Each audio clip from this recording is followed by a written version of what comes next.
नमस्कार, आदाब। आपका मेरी अपनी महफिल में एक बार फिर इस्तकबाल है, स्वागत है। आजकल मैं आपको सुना रहा हूँ मोहतरमा कुर्रतुल ऐन हैदर साहिबा का नॉवेल आखिर शब के हमसफ़र। आज इस नॉवेल की तीसरी किस्त, जिसमें नॉवेल के एक बार फिर 2 चैप्टर शामिल हैं। पहला चैप्टर मुख्तसर है, दूसरा चैप्टर थोड़ा तवील है, इसलिए वीडियो थोड़ा लंबा होने का डर है। उसके लिए आपसे माफ़ी चाहता हूँ। सुनिए नॉवेल आखिर शब के हमसफ़र की तीसरी किस्त। चौथे चैप्टर का उन्वान है ज्वार भाटा का गीत। ढाका के एक मुसलमान रईस की 2 मंजिला कोठी किराए पर लेकर हुकूमत ने हाल ही में उसमें रेडियो स्टेशन कायम किया था। ये कोठी भी ढाके की सारी इमारतों की तरह कदीम, दकियानूसी और माजी में डूबी हुई मालूम होती थी। जब दीपाली ने रेडियो पर गाना शुरू किया, डॉक्टर सरकार बड़ी बाकायदगी से उसके साथ आते थे और छड़ी की मोट पर हाथ धरे बरामदे की एक कुर्सी पर चुपचाप बैठे रहते थे। लेकिन 3-4 बार आने के बाद वो उकता गए। डिस्पेंसरी के खर्च की परवाह नहीं थी, मगर उन्होंने देख लिया था कि रेडियो स्टेशन गैर अखलाकी शय नहीं है। कलकत्ता शहर में बड़ी आज़ादी थी, लेकिन फ्यूडल ढाका अभी बेहद कदामत पसंद और पसमानदा था। और ख़ुद डॉक्टर सरकार गफ्फार गांव ज़िला मेमन सिंह के जिस मफलूकुल हाल ज़मींदार ख़ानदान से ताल्लुक़ रखते थे, उसमें लड़कियों का तन्हा घर से बाहर निकलना बहुत मायूब समझा जाता था।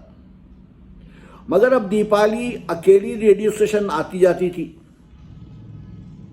या कभी कभार खूखू उसके साथ आ जाता था। वो अब्बासुद्दीन अहमद की शागिर्दी में मशरक़ी बंगाल और बिलखुसूस मेमन सिंह की लोक संगीत की माहिर होती जा रही थी। उसके नशरिया प्रोग्राम निहायत मकबूल आम हो चुके थे। 19 दिसंबर की शाम वो अपना प्रोग्राम ख़त्म करके स्टूडियो से निकल रही थी कि बराबर के एक दरवाजे पर डॉक्टर सरकार के पुराने दोस्त और शांति निकेतन के प्रोफेसर माहिर लिसानियात सैयद मुर्तज़ा हुसैन उससे टकरा गए। उन्होंने तेवरी पर बल डालकर और छड़ी उठा के गोया डांटते हुए कहा, तुम्हारे बाबा कैसे हैं? ठीक हैं काका। वो तेजी से फिर आगे बढ़ी, लेकिन सैयद मुर्तज़ा हुसैन उसके पीछे लपके, और सुनो लड़की, तुमने हमारे यहाँ आने के मुताल्लिक क्या फैसला किया? सैयद मुर्तज़ा हुसैन ने छड़ी हवा में लहराई। दीपाली ने गैर यकीनी अंदाज में सर हिला दिया और गैलरी के सिरे पर आवेज़ा क्लॉक पर नज़र डाली। शाम के 7 बज रहे थे। अब वो दोनों सदर दरवाजे पर पहुंच चुके थे। चारों तरफ एक तारा और इसराज उठाए फनकारों और रेडियो के अराकीन की आमद व रफ्त जारी थी। प्रोफेसर सैयद मुर्तज़ा हुसैन, जो हिंदुस्तान और यूरोप की कदीम व जदीद 20-25 ज़बानों के माहिर थे, बरामदे में पहुंचकर ठिठक गए। बेवकूफ़ों की तरह सर क्यों हिला रही हो? उन्होंने दुरुस्ती से मुतालबा किया। अंदर अब्बासुद्दीन अहमद ने गाना शुरू कर दिया था और उनकी खूबसूरत जानलेवा आवाज़ पद्मा की लहरों की तरह सारे में फैलती जा रही थी। पद्मा के मांझी का गीत, भाटा का नगमा, अब्बासुद्दीन अहमद की अमर संगीत, भटियाली। दीपाली ने बरामदे के एक दर से टिककर पल के लिए आंखें बंद कर लीं। तुम खुशकिस्मत हो दीपाली कि तुमको अब्बासुद्दीन अहमद की शागिर्दी मुयस्सर है। जिंदगी का हर लम्हा गनीमत जानो। दूर पद्मा की तारीख पुरसुकून लहरों पर से बहती सैयद मुर्तज़ा हुसैन की आवाज़ उसके कानों में आई। उसने चौंक कर आंखें खोली। ये मेरा देश, ये पद्मा और मेघना और ब्रह्मपुत्र, ये संगीत, ये महान कलाकार, ये सब इसी तरह रहेगा। मुझे डरने की क्या ज़रूरत है? तारीक रातों में अहम साजिशें हो रही हैं। प्रोफेसर मुर्तज़ा हुसैन को भी शायद पूरी तरह मालूम नहीं कि हम क्या करने वाले हैं। वो खुद और हम सब कहाँ हैं। उसकी हिम्मत दोबारा औद कराई। उसने ज़रा बशाशत से कहा, काका अब फ्रेंच में डांटिए तो, या क्या बात है, इतनी जल्दी में क्यों? प्रोफेसर ने दरियाफ्त किया और उसे बड़े गौर से देखा। कभी ऐसा मौका जिंदगी में ना आने देना कि बाद में तुम पछताओ कि तुमने अपने ख्वाब क्यों ना पूरे किए। उन्होंने बाहर नजर डाली। वो देखो, तुमको कोई बुला रहा है शायद, जाओ भागो। इतना कहकर वो झपाक से बराबर के कमरे में घुस गए। दीपाली सूरत से बरसाती में उतरी। पैगाम्बर नौजवान नीम तारीख लॉन पर मजे से टहल रहा था। उसे देखकर वो सड़क पर आ गया। वो दोनों इमारत के फाटक से निकलकर बाहर सड़क पर पहुंचे। नौजवान ने कुर्ते की जेब में से एक लिफाफा निकालकर उसे थमा दिया। रेहानदा ने कहा है, ये खत दीपाली सरकार के जरिए कुमारी उमा देवी तक, कुमारी उमा रॉय को पहुंचा दिया जाए, जल्द अज जल्द। उमा रॉय?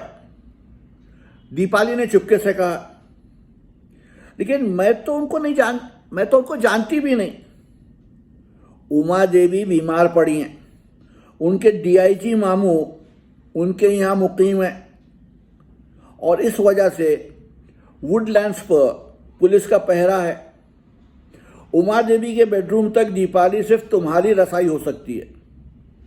नौजवान ने फिर बात शुरू की, चलो तुमको सुरेंद्र दा से मिलवाऊं। मेरी जगह ये अब तुमसे राब्ता रखेंगे। मैं 22 साल जा रहा हूं। वो दोनों तंग और नीम तारीख सड़क पर जरा और आगे बढ़े। एक दीवार के साये में एक और नौजवान उनका मुंतजिर था। हेलो दीपाली, उसने बेतकल्लुफी से कहा। सुरेंद्र दा? दीपाली ने हैरत से आंखें फैलाई। आप खुले खजाने घूम रहे हैं, क्या माफी मांग ली? उसने गुस्से से पूछा। नौजवान हंस पड़ा। तुमने दीपाली मेरे मुतालिक गलत अफवाह सुनी थी। मैं अभी ब्लैकलिस्ट पर नहीं हूं। तुम वही क्लासिकल रिवोल्यूशनरीज के जमाने की बात करती हो। अब तकनीक बदल चुकी है। मेरे काका क्लासिकल रिवोल्यूशनरी थे, दीपाली ने उदासी से कहा। वो तीनों सर झुकाए तेज तेज चलते घोड़ा गाड़ी स्टैंड की तरफ बढ़ने लगे। वो साड़ियां तुम्हारी बिक गई पूरे 550 में। सुरेंद्र मुखर्जी ने सिगरेट सुलगाने के बाद दिया सलाई झटक कर एक तरफ फेंकते हुए कहा, अच्छा? दीपाली का दिल डूब गया।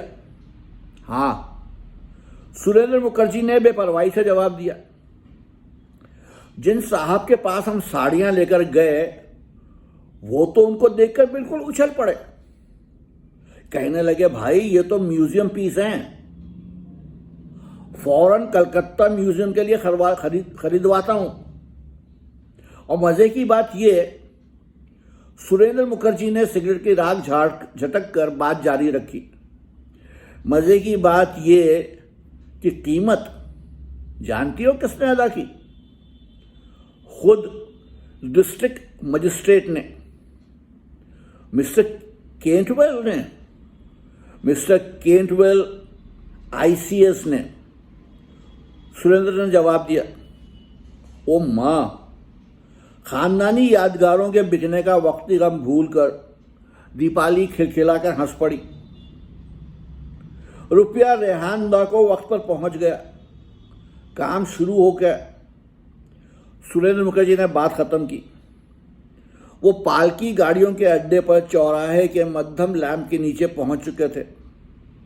सुरेंद्र मुखर्जी यकलख्त छलावे की मानिंद रात के कोहरे में नजरों से ओझल हो गया। दीपाली सरकार, जो इस तरह की छलावों की आदी हो चुकी थी, सुकून से एक घोड़ा गाड़ी का दरवाजा खोलकर उसमें सवार हुई।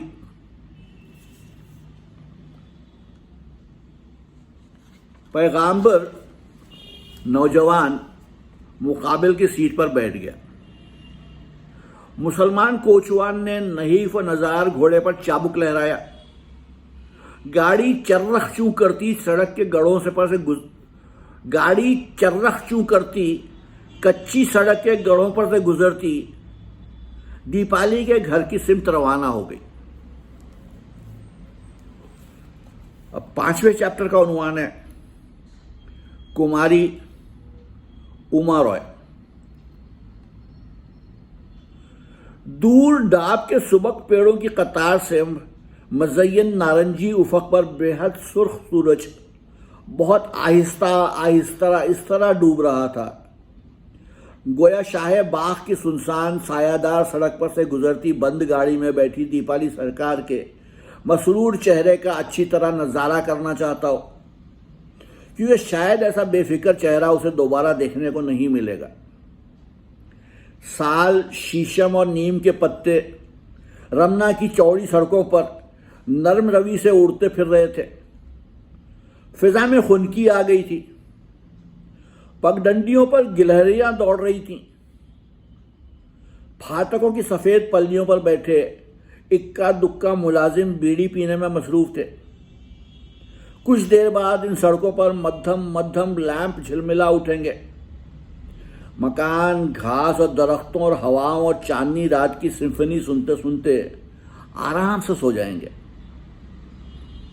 घोड़े की टापें सड़क की कंकरीली सतह पर बड़ा पुरसुकून सा शोर पैदा कर रही थीं। अब्दुल कादिर कोचवान सर झुकाए ना जाने इन बहुत सारी दुनियाओं में से कौन सी दुनिया में खोया हुआ था। उसकी दुनिया कौन सी थी? एक बादशाह का झोपड़ा, या शहर की गलीज गली में एक और तंगो तारीक मकान, या एक शिकस्ता शागिर्द पेशा, 10 आदमियों का कुनबा और मुसलसल फिक्र माश और मुसलसल गमे ज़ीस्त। अब्दुल कादिर कोचवान, जो महकमे मर्दमशुमारी के लिए एक अदद और अहले सियासत के लिए एक वोट की हैसियत रखता था, अनदेखे तूफानों में घिरा दीपाली सरकार को वुडलैंड्स लिए जा रहा था। मोड़ पर पहुंचकर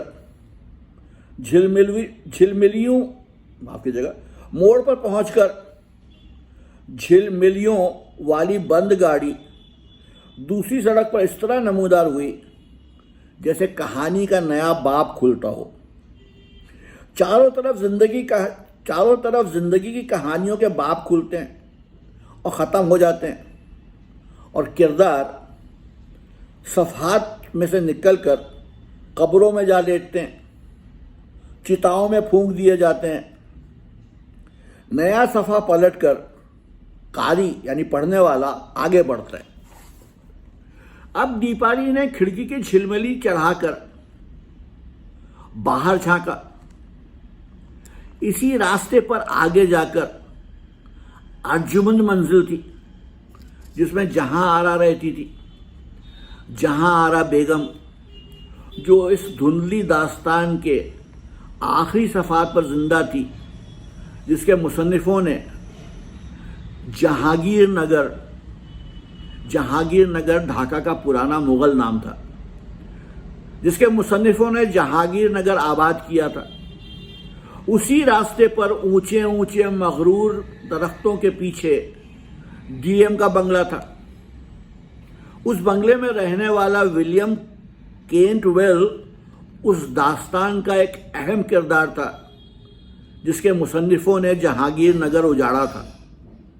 उसी रास्ते के इख्तिताम पर वुडलैंड्स था। नई दास्तान के मुसन्निफों ने जहांगीर नगर के फातेहीन के ताउन से अपने लिए कैसे कैसे वुडलैंड्स तामीर किए थे। दीपाली शादाओं फरहा थी कि एक नए ड्रामे में हिस्सा ले रही थी जिसके लेखक अर्जुमंद मंजिल और डीएम्स हाउस और वुडलैंड्स की बुनियादें हिलाने वाले थे। दीपाली की आदर्शवादी जिंदगी उस वक्त बड़ी मुकम्मल थी, जिस जिंदगी में मेहरबान, समझदार, दर्दमंद रफीक और साथी मौजूद थे।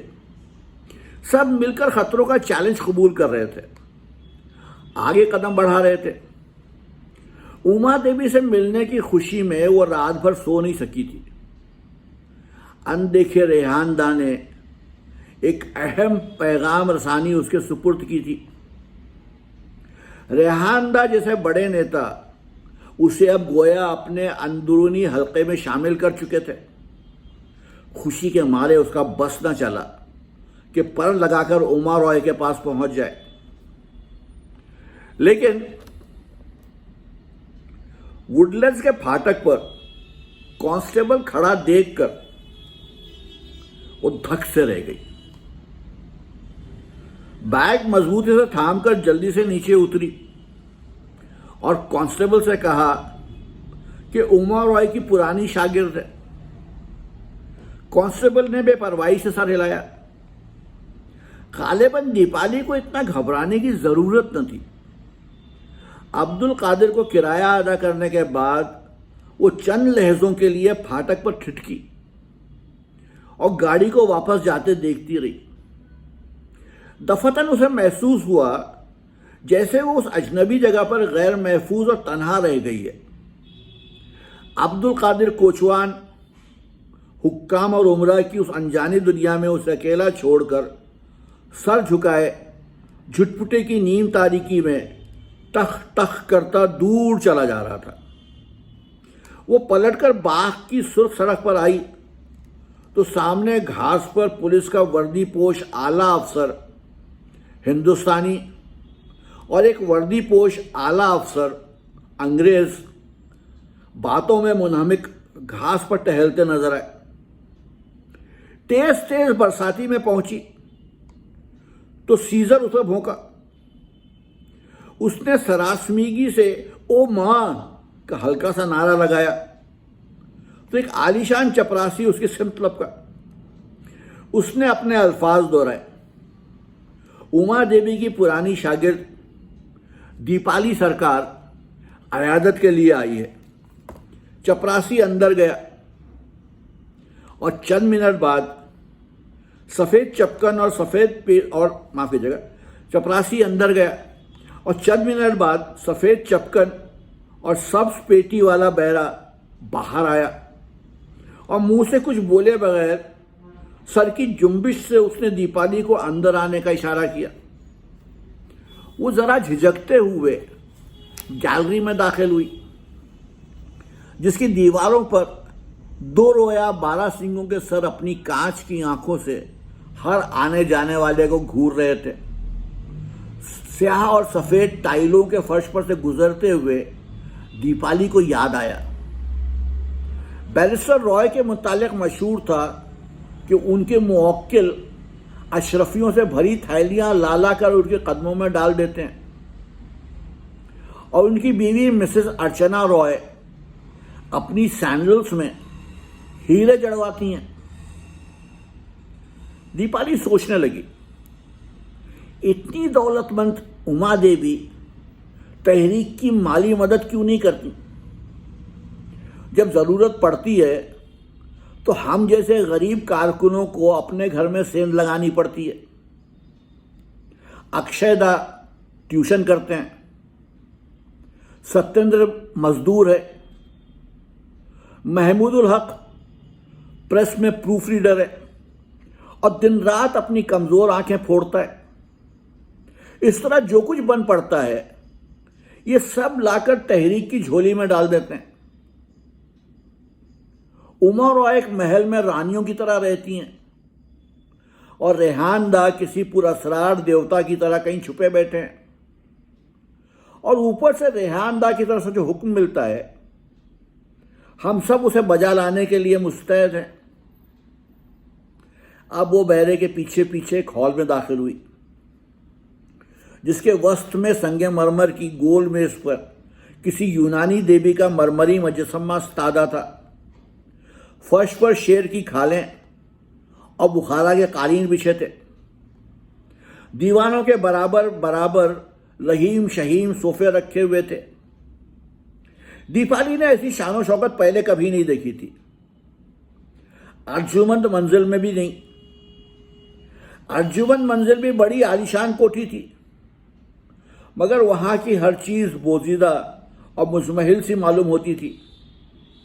उमा देवी से मुलाकात की खुशी ने उसे रास्ते में जिस कदर मुस्तरिब किया था उस पुरकैफ और माफी जगह मुस्तरिब किया था इस पुरकैफ और जगमगाते माहौल को देखकर वो यकलख्त इतनी दिल गिरफ्तार हो गई। करीम खां बैरे ने उसे हाथ से इशारा किया था कि यहीं ठहर जाए। बैरा मुलाकातियों की औकात पहचान कर बात करता था और हुमा शुमा को इशारों ही पर टरखाता था। वो एक दरवाजे का उन्नाबी पर्दा उठाकर अंदर चला गया। दीपाली एक कुर्सी के किनारे पर टिक गई और वहां की आराइश को गौर से देखने लगी। इंसान की जिंदगियों में इतना शदीद तफावत भी मुमकिन है। उसे अब्दुल कादिर कोचवान का शिकस्ता कब्र जैसा मकान याद आया जो चंद्रकुंज के खंडर शागिर्द पेशे में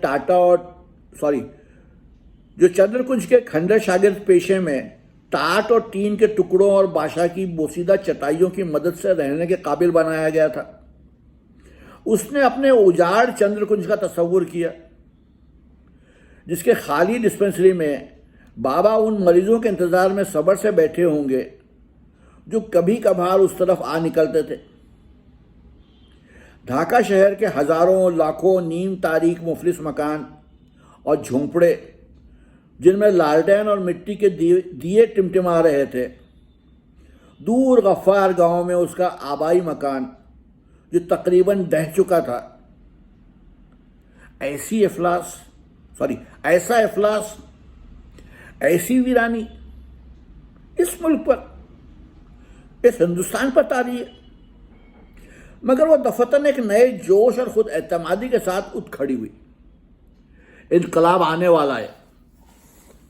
इनकलाब के लाने वाले हम खुद हैं और हम कामरान होंगे। इस इनकलाब ही की अजमत है जिसकी वजह से वुडलैंड्स की मालिक की बेटी धारे में शामिल हो चुकी है। जवाहरलाल नेहरू भी तो आनंद भवन में परवान चढ़े थे। बैरे ने बाहर आकर पहली बार से बात की। मिस साहब पलंग में थी। अब अंदर जाइए। किस तरफ? उसे दरियाफ्त किया। मिस साहब मॉर्निंग रूम में है, इधर। दीपाली की समझ में ना आया शाम के वक्त अगर मॉर्निंग रूम में है तो उसे इवनिंग रूम क्यों ना कहना चाहिए। खैर, बहरहाल बैरे ने भारी उन्नाबी पर्दा उठाया। वो अंदर गई। पर्दा उसके पीछे बराबर हो गया।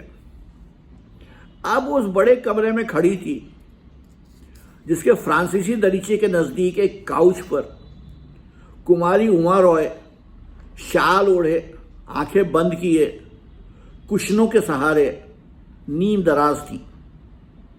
अरे तो ये हैं उमा देवी। उसे ज़रा सी मायूसी हुई, मगर फौरन उसने अपने आप को समझाया, ये मेरी बोझाद रूमानियत है, मैं किसी नावल की हीरोइन की मुतवक्किल क्यों थी। उमा देवी एक फालतू रूमानी हीरोइन की बजाय नए हिंदुस्तान की नई औरत हैं। हमें अपने नेताओं को खामखा ग्लैमराइज नहीं करना चाहिए। आहट सुनकर उमा देवी ने आंखें खोली और नजर उठाकर सामने देखा। बड़े बड़े दलीचों वाले कमरे में शफक की सुहानी रोशनी फैल गई थी। कमरा ऐसा लगता था जैसे बाहर बाग में शामिल हो गया।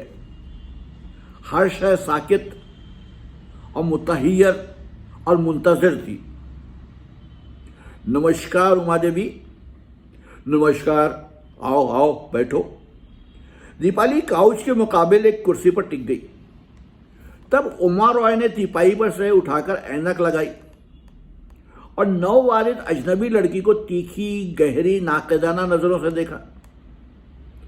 आपकी तबीयत अब कैसी है उमा दीदी?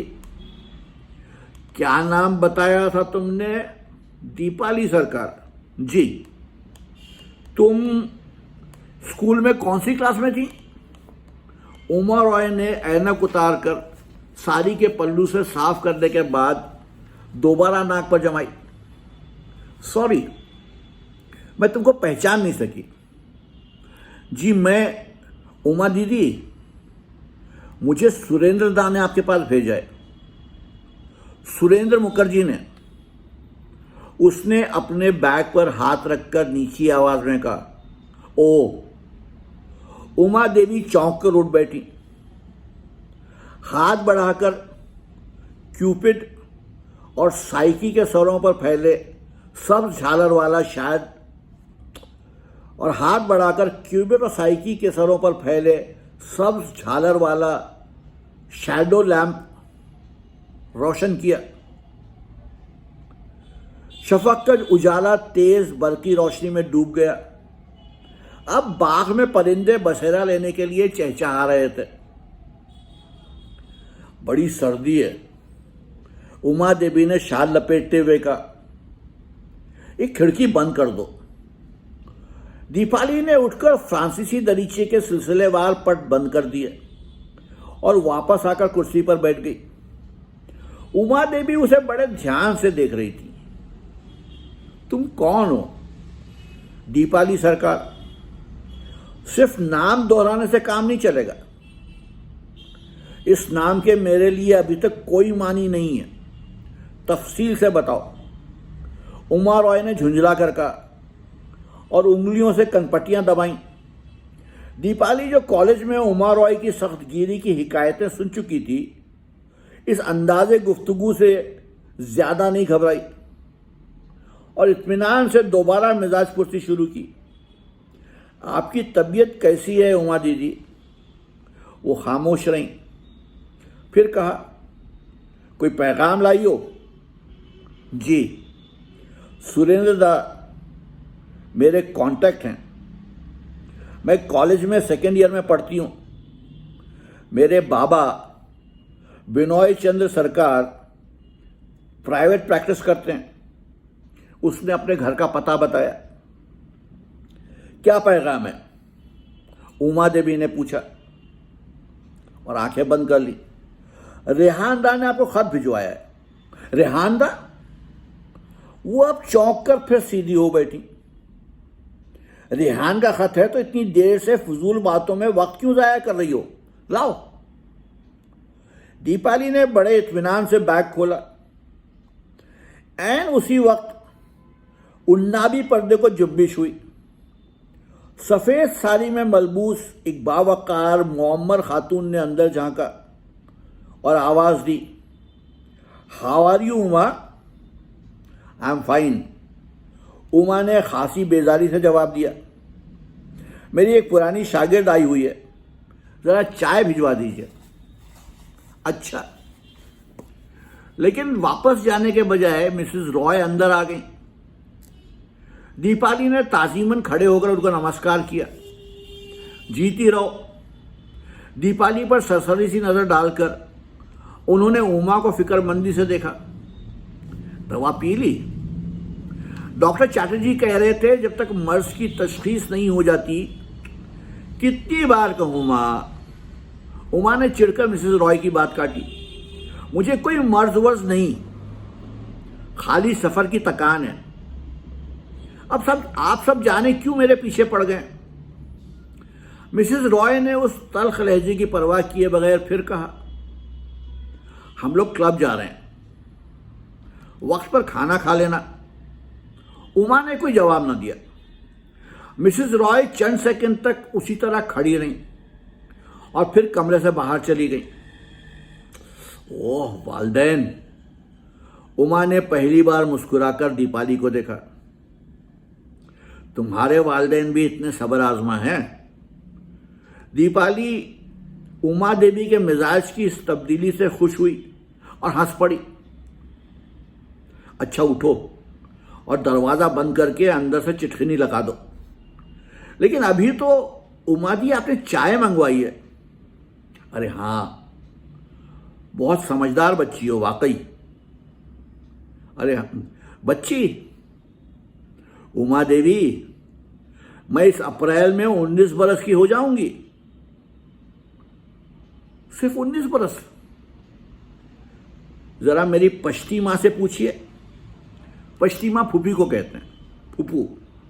जरा मेरी पश्ती मां से पूछिए। उनको यही गम खाया जा रहा है कि मेरी ब्याह की उम्र ही निकल गई। दीपाली अपने रौ में कह गई और उमा दफतन फिर त्योरी पर बल डालकर संजीदा हो गई और सूरत से लिफाफा चाक किया।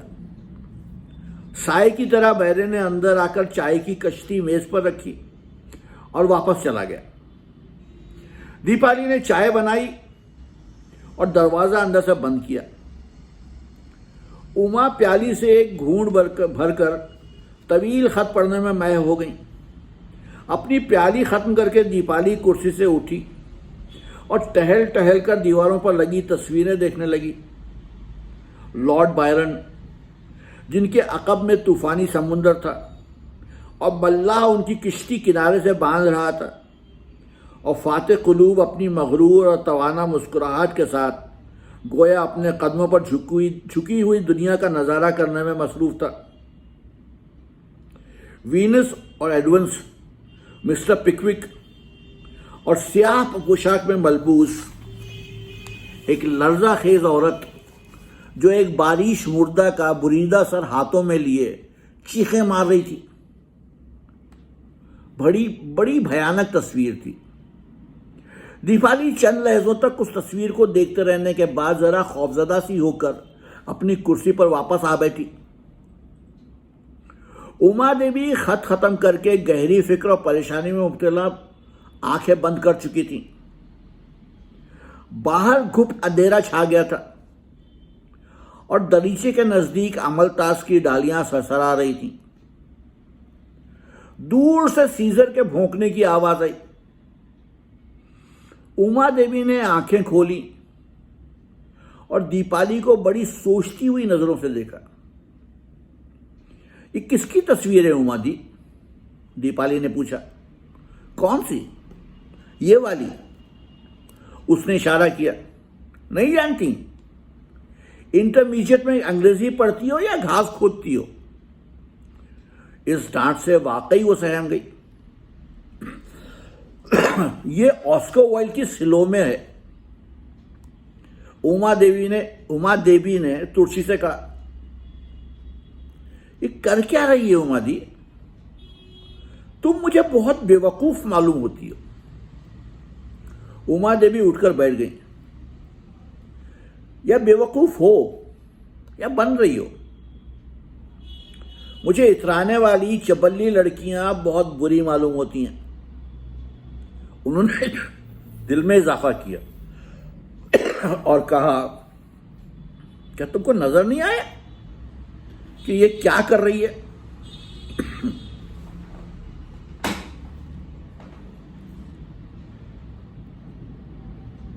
माफी चाहता हूं। मगर इसकी कहानी क्या थी उमा जी, मुझे याद नहीं। मुझे मजहबी असातीर से मुतल्लिक दिलचस्पी नहीं। वो काउच से उठ खड़ी हुई। तुम मुझसे डिकेडेंट तस्वीर पर गुफ्तगू करने आई हो या कुछ काम करना है? जी उमा जी। दीपाली फिर हंस दी। ये लड़की खूबसूरत है और बेवकूफ है, इसलिए खतरनाक साबित हो सकती है। उमा दी ने खत को चौड़ा करके मुट्ठी में भींचा, मगर हुसूल मकसद के लिए रिस्क लेने नागुज़ीर हैं। उन्होंने एक गहरी सांस ली और विंडो सीट पर जा बैठी। माफ कीजिए, आई एम सॉरी। इधर आओ और गौर से जो कुछ मैं कहने वाली हूं सुनो, उन्होंने दुरुस्ती से कहा। यकायक दीपाली को उसी कैफियत ने आन दबोचा जो उस पर हॉल में तारी हुई थी। ये मेरी उस्तानी कभी नहीं रही। उम्र में बहुत बड़ी हैं अलबत्ता, मगर मुझ पर इस तरह हुक्म क्यों चला रही हैं? इसलिए कि रईसजादी हैं?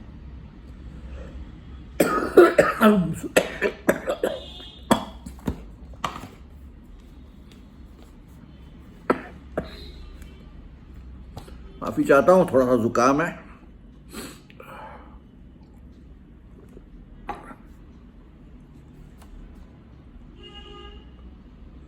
इसलिए कि रईसजादी हैं? उसने बड़ी बेखौफी से जवाब दिया। जी हाँ उमा जी, मगर पहले मैं आपसे एक बात पूछना चाहती हूं। कहो। आप इतनी बेतहाशा दौलतमंद हैं, चुपके चुपके तहरीक की माली मदद क्यों नहीं करती? बेवकूफ है, इसीलिए निडर और मुंह फट भी है। उमा ने दिल में सोचा, फिर एक गहरी सांस लेकर उसे जवाब दिया। दीपाली, यहां आकर बैठो। एक एक मिनट बहुत कीमती है। ये लोग अभी तक मेरे समाजी पस मंजर को माफ नहीं कर सके, उन्होंने दिल में कहा। तुम्हारे सवाल का सीधा जवाब दीपाली ये है कि मैं 3 बरस से लंदन में थी और चंद रोज कब्र ढाके वापस पहुंची हूं और आते ही बीमार पड़ गई।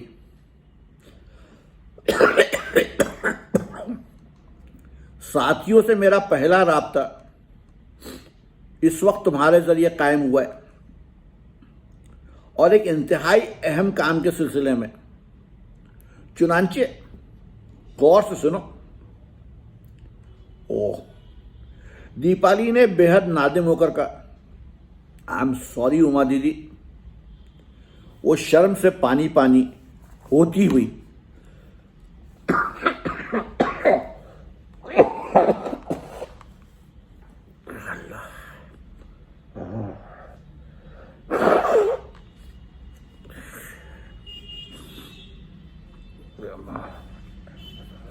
इन सारी बदतमीजों के लिए माफी चाहता हूं,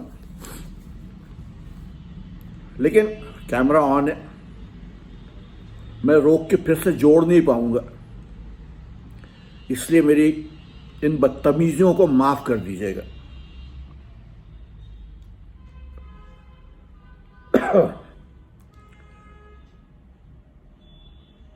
अब मैं चंद सवाल तुमसे करती हूं, सोच का जवाब देना, क्योंकि एक बड़ी खतरनाक मुहिम हमारे सामने है जिसमें बरसों की जेल के अलावा जाने भी जा सकती हैं।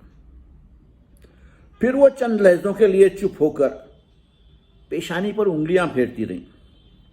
बताइए उमा जी, बहुत जल्द इस इलाके में कम्युनिस्टों की आम गिरफ्तारी शुरू होने वाली है। गिरफ्तारियों के मुताल्लिक और दूसरे खुफिया अहकाम की खबर लगाने के लिए रेहानुद्दीन अहमद ने लिखा है कि दीपाली सरकार की मदद दी जाए। मेरी मदद? दीपाली हक्का बक्का रह गई। मगर रेहान दा तो मुझे जानते भी नहीं, शायद मेरे नाम से भी वाकिफ नहीं होंगे।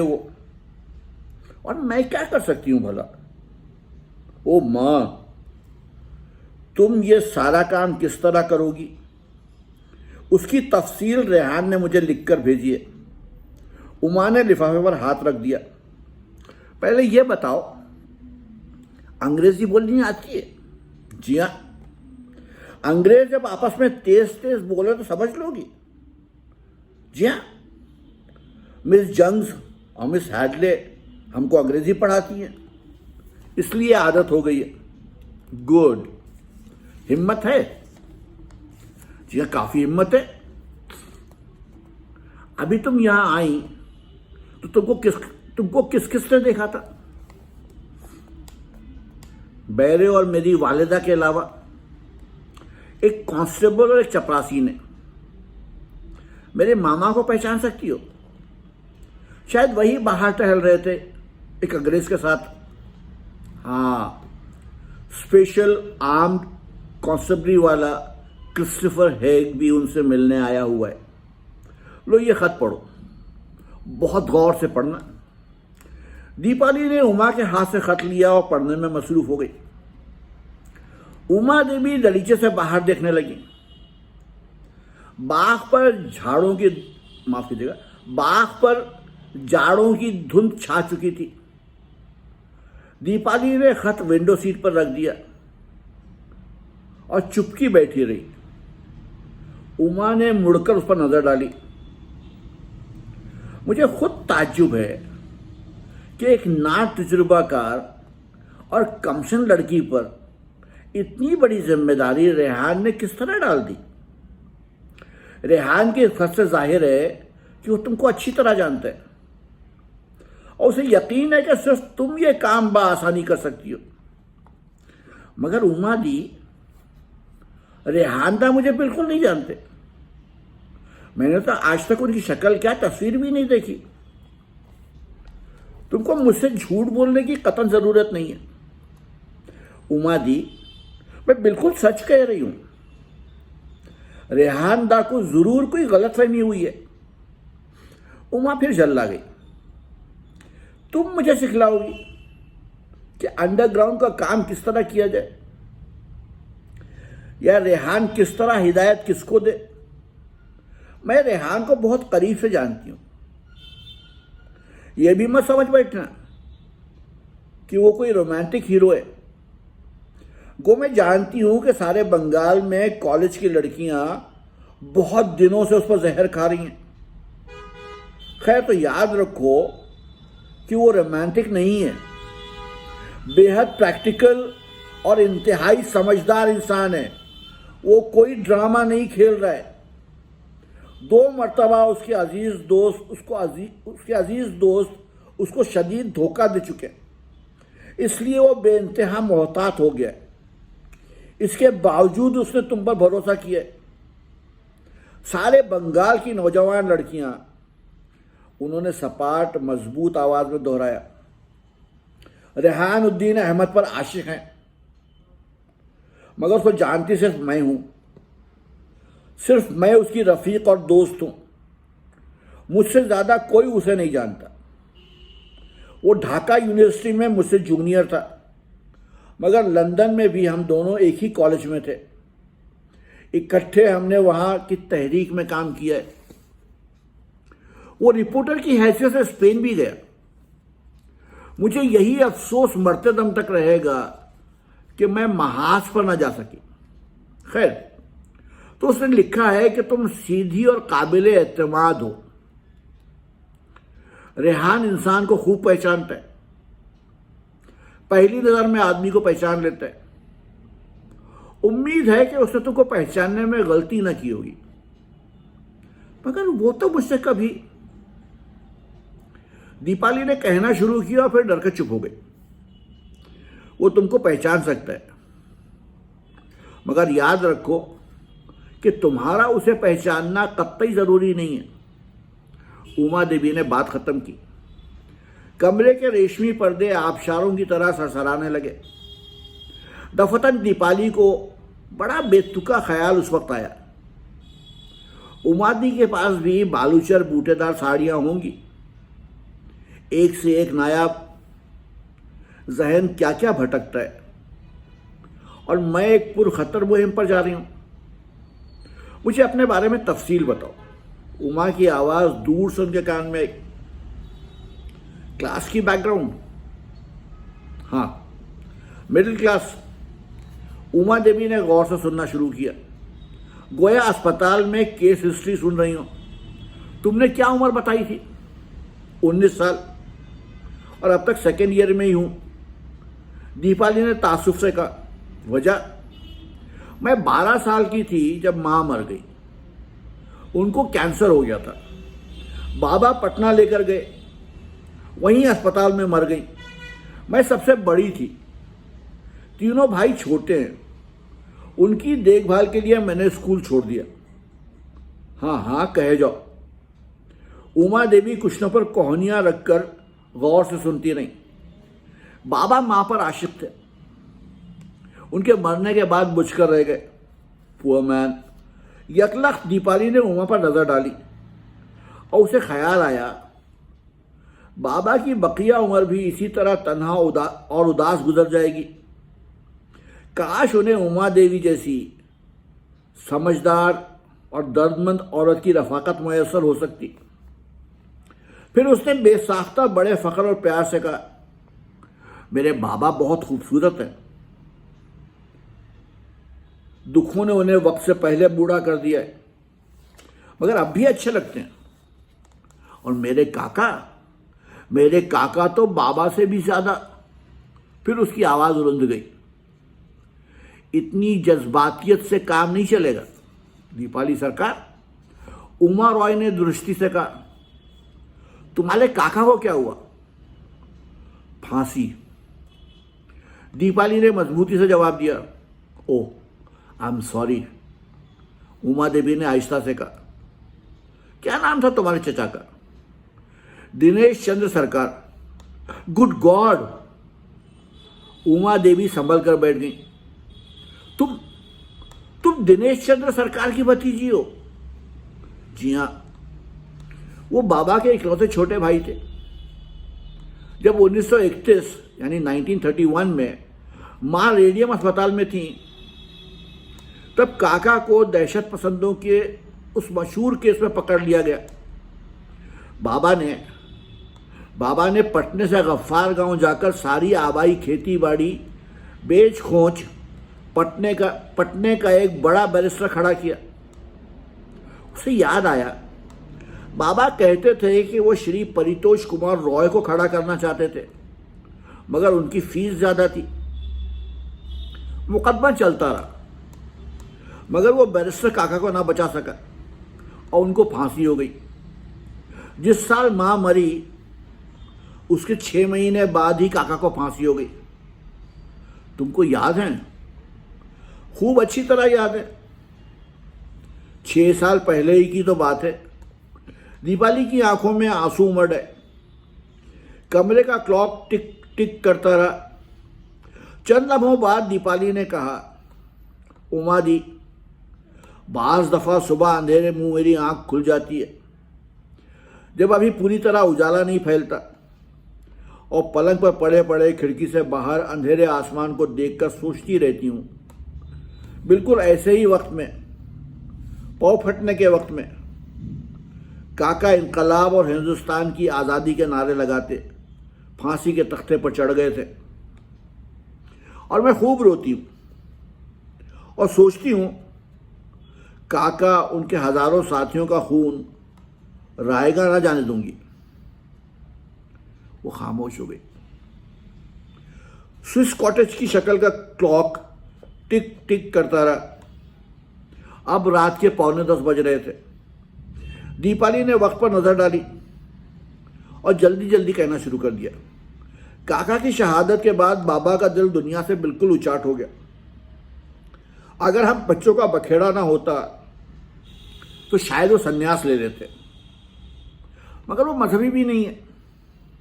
वो कांग्रेस में शामिल थे और जेल भी काट चुके थे, मगर लाडले भाई की मौत के बाद से उनको एक अजीब तरह का रिएक्शन हो गया।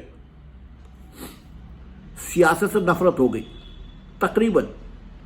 अब वो दिन भर चुपचाप कमरे में बैठे रहते हैं, गरीबों का मुफ्त इलाज करते फिरते हैं, प्रैक्टिस चलती नहीं, बस इतना कमा लेते हैं कि घर चल जाए।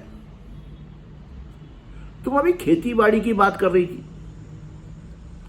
गफ्फार गांव के नजदीक हमारे यहां मुगलों की दी हुई जमींदारी थी।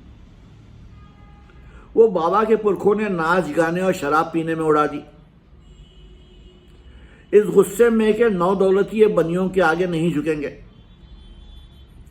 फ्यूडल डिकेडेंस जो 19वीं सदी के बरतानवी बोर्जुआ निजाम से टकराकर हार गया। उमा रॉय ने सर हिलाकर कहा।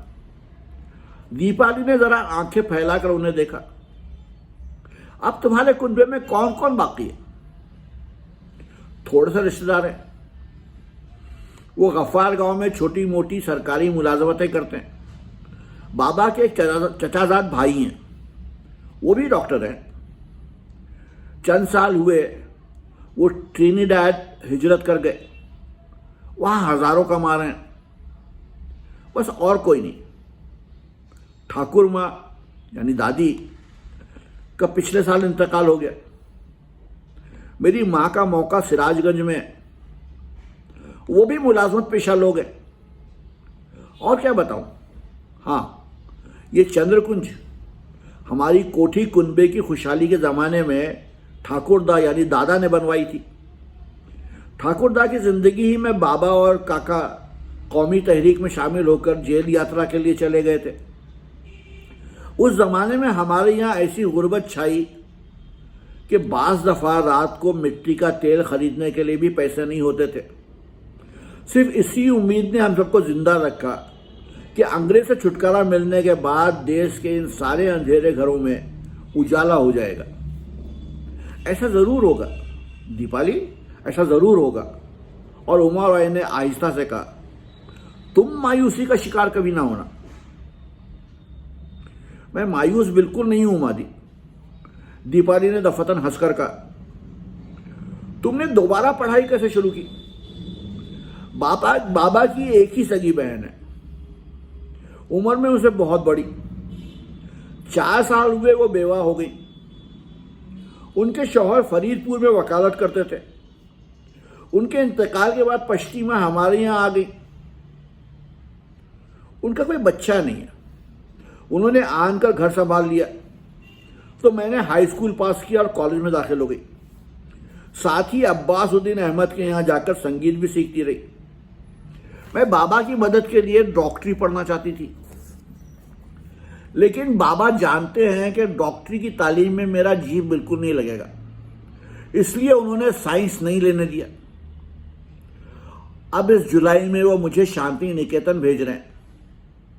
उनके दोस्त प्रोफेसर मुर्तज़ा हुसैन का भी सख्त इसरार है कि मैं शांति निकेतन चली जाऊं। दीपाली ने फिर क्लॉक पर नजर डाली। तहरीक में किस तरह शामिल हुई? उमा रॉय के सवालात अभी खत्म नहीं हुए थे। दीपाली फिर खिलखिलाकर हंस पड़ी।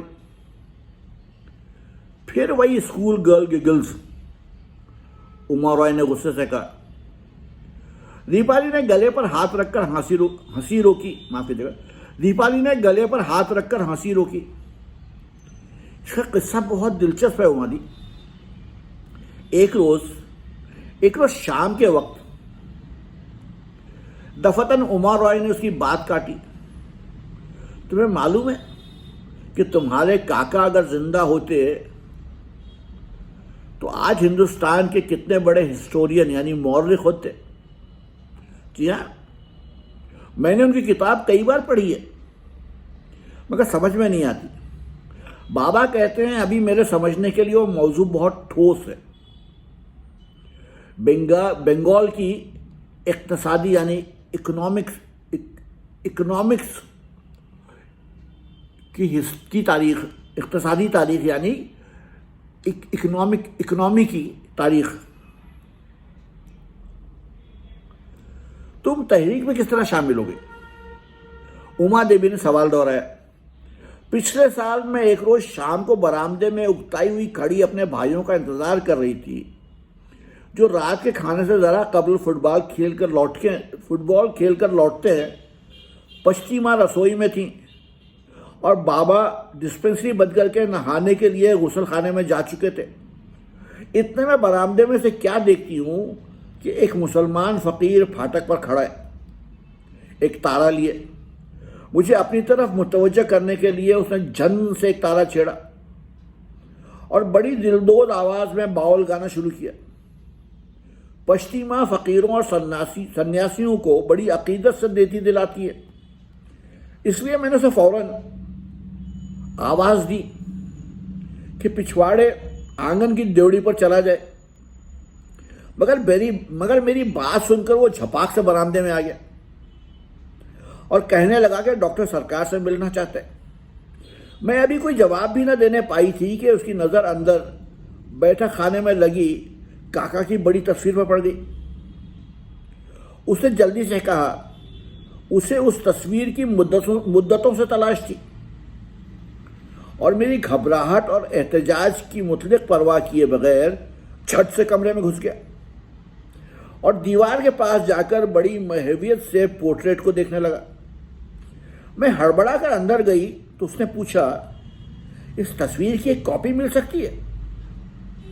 और फिर इत्मीनान से कुर्सी पर बैठ गया, अपने झोले में से कुछ कागज निकाले और चारों तरफ देखकर बोला, तुम कौन हो? दिनेश बाबू की लड़की हो? मैं उनकी भतीजी हूं, उनकी शादी नहीं हुई थी। मैंने कहा तो कहने लगा, अच्छा अपने बाबा को बुलाओ। मेरी कुछ समझ में नहीं आ रहा था, मैं एकदम बहुत डर गई और पिछले बरामदे में जाकर बाबा को आवाज दी, बाबा जल्दी आइए, एक अजीब सा फकीर आकर बैठा खाने में बैठ गया है, जल्दी आइए।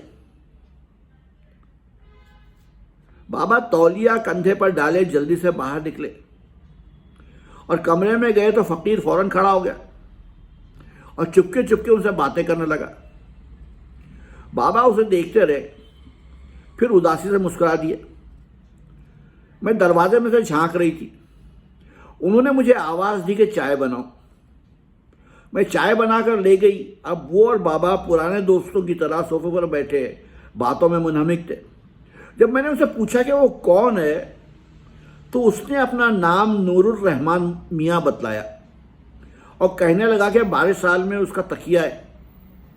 जब मैं उसका मतलब ना समझी तो हंस पड़ा और कहने लगा, वो एक बंगाली वीकली का एडिटर है और काका के मुतालिक ख़ास नंबर निकाल रहा है।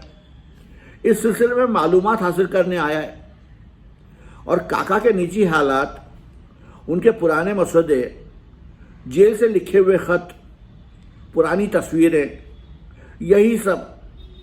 मुझे उसकी झाड़ झनकार दाढ़ी पर हंसी आई कि एडिटर लोग तो बाउल फ़कीरों का हुलिया बनाकर एक तारा नहीं बजाते फिरते। फिर क्या हुआ?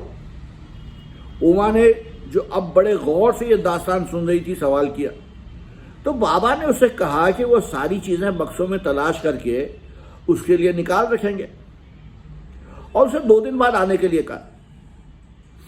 इतने में मेरे तीनों भाई आ गए और एक अजीब से मेहमान को अंदर बैठा देखकर खिड़की में से झांकने लगे तो फ़कीर ने, यानी नूरुर रहमान मियाँ ने,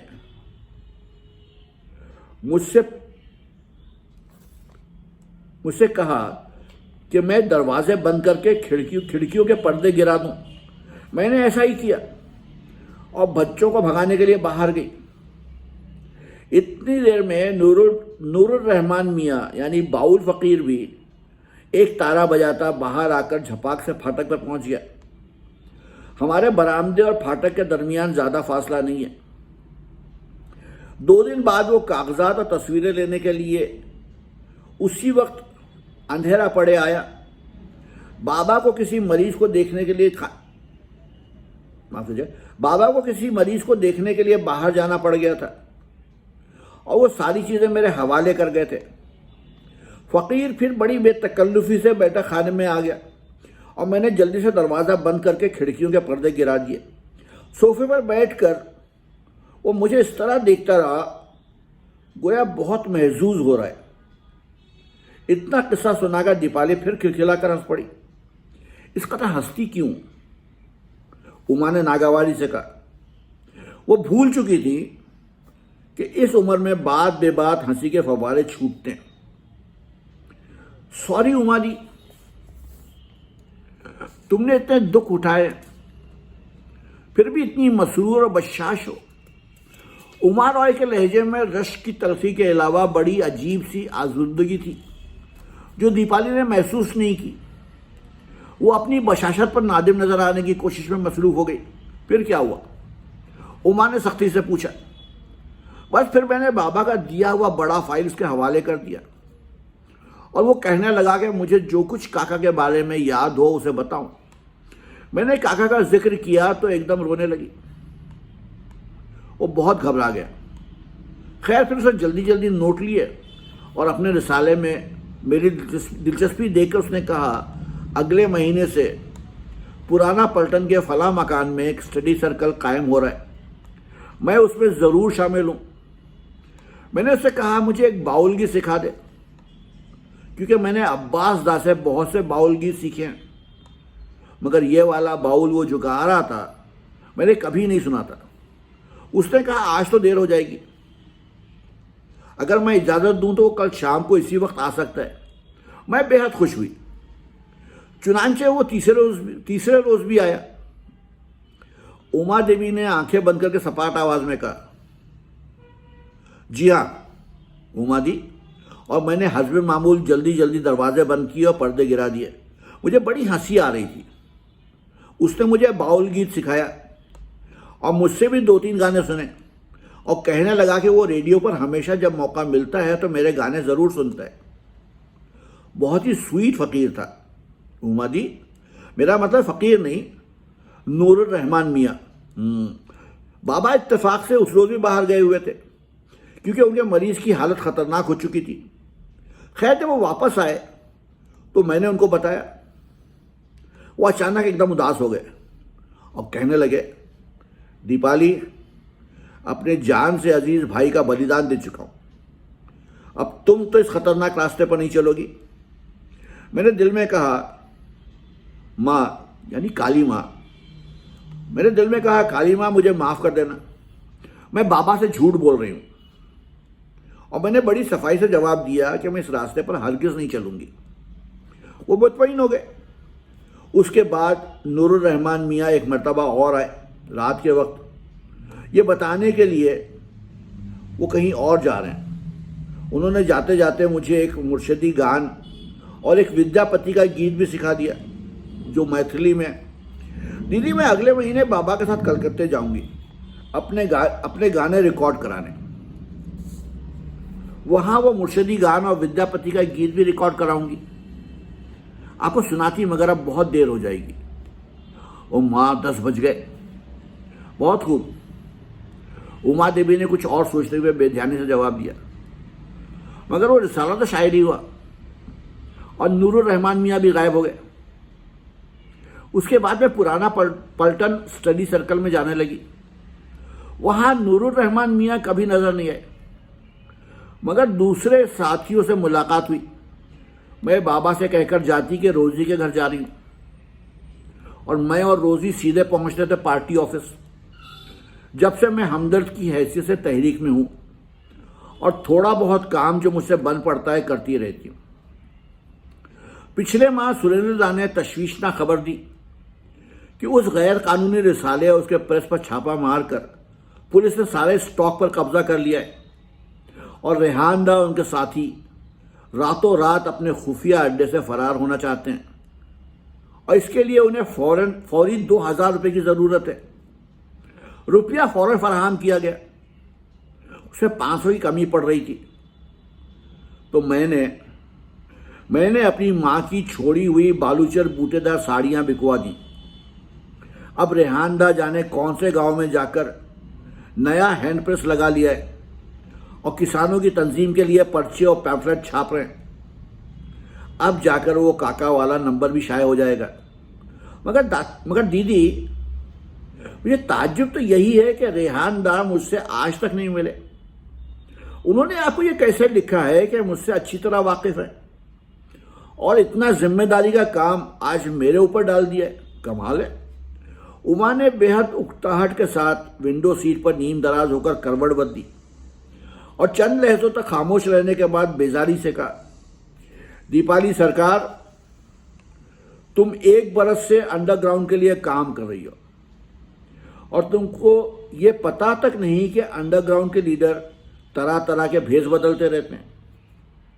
वो मुसलमान बुजुर्ग जिन्होंने तुमसे खुलूस बढ़ाया, उमा की आवाज़ पर अब शदीद तकान गालिब थी, रेहानुद्दीन अहमद थे। ओ माँ, दीपाली गुमसुम रह गई। चंद लहजों तक बिल्कुल हवास बाख्ता रहने के बाद उसने आहिस्ता से कहा, देखिए उन्होंने तो अपना नाम नूरुल रहमान बताया था। अक्सर कॉमरेड मौका पड़ने पर बारी बारी एक फर्जी नूरुल रहमान मियाँ बनते रहते। ओ माँ, दीपाली मजीद कुछ कह ना सकी। उसे लगा जैसे उसकी जबान गंग हो गई हो। उमा ने करवट बदली, बड़े ध्यान से उसकी सूरत देखी और खस्तगी से अंगड़ाई लेकर उठ खड़ी हुई और दफतन कारोबारी और करख्त आवाज में पूछा, तुमने अपनी उस हमराज सहेली का क्या नाम बताया जो तुम्हारे साथ तहरीक में शामिल है? रोजी बैनर्जी। काबिल एतमाद है, बेहद काबिल एतमाद। रेहान दा उसके मुतालिक जानते हैं, शायद इसी वजह से उन्होंने ये स्कीम बनाकर आपको भेजी है। अच्छा, आईने के सामने आओ। दीपाली ने तामील हुक्म की। उमा रॉय ने सर निवड़ाकर उसके सरापे का जायजा लिया। अब अपने मेमन सिंह के देहाती लहजे में बोलो तो। मैं शाम को तुम्हें सब समझा चुकी हूं। रेहान ने लिखा है कि तुम बहुत बढ़िया एक्ट्रेस हो, यह मुहिम कामयाबी से सर कर लोगी। वो चुप रही। कोई ताज्जुब नहीं कि बाउल फकीर ने किसी और भेष में जाकर उसके कॉलेज के ड्रामे भी देख लिए हों। आईने में उसने देखा, उसका चेहरा सुर्ख हो रहा है। क्या नाम है? उमा रॉय ने स्टेज डायरेक्टर की तरह डपट का दरियाफ्त किया। जी हम कुलसुम बीबी। कहाँ से आई हो? जी मेमन सिंह जिले से। सर्टिफिकेट हैं? जी नहीं, हमारे खालू नवाब साहब बोगरा के खानसामा हैं, उन्होंने भेजा है। शाबाश, मगर नवाब साहब बोगरा ना कहते ना, आफत आ जाएगी। उमा रॉय ने दफतन हंसकर कहा, सॉरी, कुछ और सोच लूंगी। आगे पूछिए। बस ठीक है, रेहान ने गलत नहीं कहा। हाँ, और बुरका कल हासिल कर लूंगी अब्दुल कादिर की बीबी से। अब्दुल कादिर कौन है? गाड़ी वाला। हमारा कुछ हुआ नहीं, हमारी गाड़ी तो कब की टूट फूट के बराबर हुई। बाबा ने उसे हमारा शागिर्द पेशा दे रखा है। मुझे कहीं जाना हो तो बड़े ख्याल से लाता ले जाता है। Jolly good, fine. ओहो, बहुत रात हो गई। बाबा से क्या कहकर आई थी? बाबा रोजी और जहांआरा के घर से मेरे देर से लौटने पर कुछ नहीं कहते और हमेशा वहां का मुलाजिम मुझे घर पहुंचा आता है। ढाके में मेरी यही 2 अजीज सहेलियां हैं उमा दी। मैं उनके अलावा और किसी के घर नहीं जाती। राइट। उमा ने बिजली घंटी का स्विच दबाया। यह भी अच्छा हुआ कि यहां सब लोग इस वक्त क्लब गए हुए हैं। सीजर ने बंद दरवाजे पर दस्तक दी। उमा देवी ने आगे बढ़कर चिटखनी खोली और झुककर सीजर से बातें करने लगी। बेरा आया। ड्राइवर से कहो। ठहरो, कौन सी मोटर है? मेम साहब की। अच्छा, गोपाल से कहो बरसाती में लगा दे, जल्दी एकदम। सिलोमी की तस्वीर पर गैर इरादी तौर से एक उचटती हुई नजर डालकर दीपाली उमा के साथ मॉर्निंग रूम से बाहर आई। हॉल के दरवाजे में पहुंचकर उमा रॉय ने मोटर अपने घर से कुछ फासले पर रुकवाना कहा।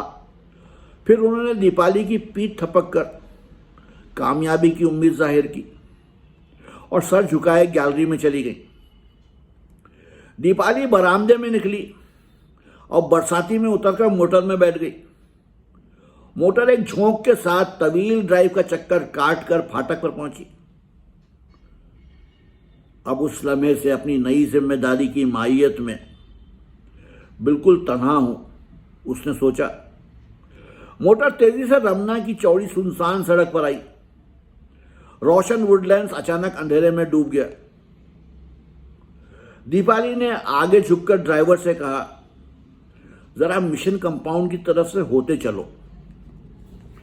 तो ये थी नॉवेल आखिर शब के हमसफर की तीसरी किस्त।